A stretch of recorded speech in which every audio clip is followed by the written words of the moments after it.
दोस्तों स्वागत बा आप सभी के हमारे चैनल भोजपुरी फैक्ट बॉक्स पर। आज हम आपके रूबरू कराए वाला बाटी भोजपुरी एक्ट्रेस त्रिशा कर मधु से। ग्लैमरस फोटोज और हॉट वीडियो से फैंस का दिल लूटे वाली 27 वर्षीय त्रिशा कर मधु पश्चिम बंगाल के राजधानी कलकत्ता के रहे वाला है। इनकर असली नाम त्रिशा खान बा। त्रिशा कर मधु भोजपुरी सिनेमा के जानी मानी अभिनेत्री हैं। इनकर गिनती भोजपुरी के हॉट और बोल्ड एक्ट्रेस में होला। वर्ष 2001 में त्रिशा कर मधु मिस इंडिया ब्यूटीफुल स्माइल के खिताब जीत चुकल बाटिन। एकरे अलावा त्रिशा अभइन तक कई खिताब जीत चुकल बाटिन। त्रिशा कर मधु के पसंदीदा बॉलीवुड एक्टर अक्षय कुमार बाटे।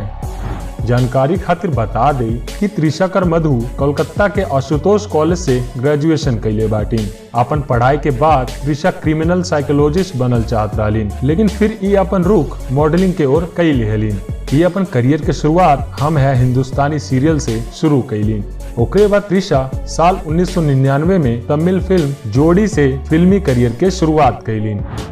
बंगाली फिल्म इंडस्ट्री में मौका तलाश करत करत त्रिशा के भोजपुरी फिल्म इंडस्ट्री में काम करे के मौका मिल गई और देखते ही देखते ये भोजपुरी इंडस्ट्री के टॉप हीरोइनों में शुमार हो गई।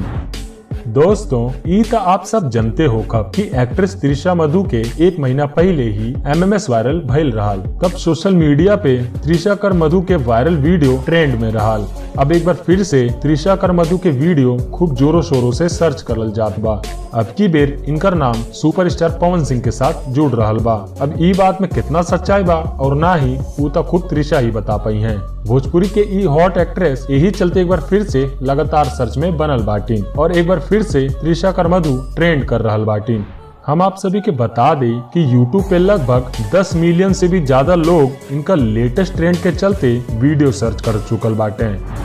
दोस्तों करीब एक महीना पहले त्रिशा कर मधु के MMS वायरल भइल रहल। एमे ई कोनो गैर मर्द के साथे आपत्तिजनक हालत में रहली। ओकरे बाद से एक्ट्रेस त्रिशा मधु अपने फैंस के निशाना पर बाटिन और यही चलते एक महीने के अंदर इनका सोशल मीडिया पर फैन फॉलोइंग भी काफी ज्यादा बढ़ गई बा। MMS वायरल भइले के बाद त्रिशा जब ट्रेंड में रहलिन तब से ई ना घर से बाहर निकलत रहलिन और ना ही कोनो प्रोजेक्ट पर काम करत रहलिन। लेकिन जब से नवरात्रि के शुरुआत भइल बा तब से त्रिशा के करियर के शुरुआत एक बार फिर से हो चुकल बा। तो दोस्तों आप सभी के त्रिशा कर मधु के ई वीडियो देखकर कैसन लगल कमेंट करके जरूर बताइए। वीडियो पसंद आयल तो वीडियो के लाइक शेयर और सब्सक्राइब करल मत भूलिए। जल्द मिलत है एक नया रोमांचक वीडियो के साथ।